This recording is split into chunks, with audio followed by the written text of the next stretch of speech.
12:30 కమిరిగాం వరహాల గడ్డ దగ్గర సమీపంలో చేపల వేటకి వెళ్లిన ధ్యానగుర సంబంధించిన సవర లావణ్య 30 సంవత్సరాల వయసు గల వ్యక్తి ప్రమాదవశాత్తు ఆ గడ్డలో పడి మిస్ అయినట్టు సమాచారం అందింది.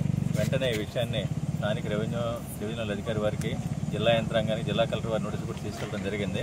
వారు ఇమీడియట్గా స్పందించేసి ఎన్డీఆర్ఎఫ్ టీంను పంపించారు. ఆ టీం మొత్తం 27 మంది 2 బృందాలుగా మిస్ అయిన వ్యక్తి గురించి గాలింపు చర్యలు మొదలెట్టారు.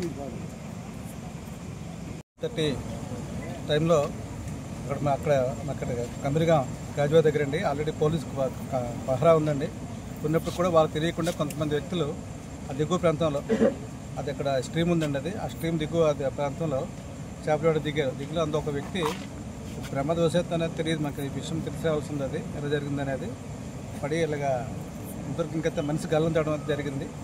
ఇప్పుడు ఎన్డీఆర్ఎఫ్ బృందాలు తెలియజేసిన తర్వాత ఎన్డీఆర్ఎఫ్ బృందాలు వచ్చి ఇప్పుడు గాలింపు చర్యలు చేపడుతున్నారు. ఇంకా మాకు వివరాలు అనేది తెలియాల్సి ఉందండి.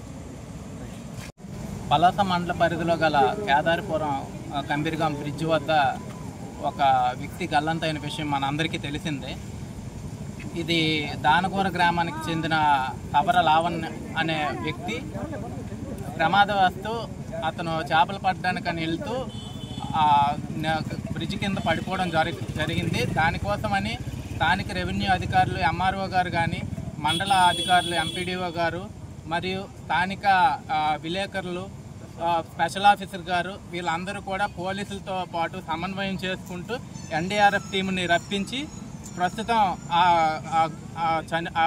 వ్యక్తి కోసం ఆచూకీ కోసం ప్రస్తుతం గాలింపు చర్యలు చేపడుతున్నారు. గాలింపు చర్యల్లో ఆచూకీ వ్యక్తి తాలూకు ఆచూకీ లభ్యమవుతుందని మేము అందరం ఆశిస్తున్నాం. Thank you.